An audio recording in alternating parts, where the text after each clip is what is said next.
శాసనసభలన్నా న్యాయ వ్యవస్థ అన్నా ఏమాత్రం గౌరవం లేనటువంటి వ్యక్తి శాసన సభల మీద, శాసన వ్యవస్థ మీద, న్యాయ వ్యవస్థ మీద ఎటువంటి గౌరవం లేనటువంటి వ్యక్తి ఈరోజు 5 సంవత్సరాల అతను ముఖ్యమంత్రిగా ఉన్నప్పుడు దాదాపు వేల మంది హత్యకు గురయ్యారు.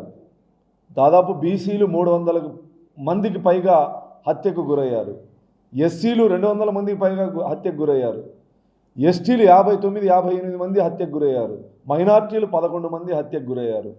జగన్మోహన్ రెడ్డి పరిపాలన దుర్మార్గంగా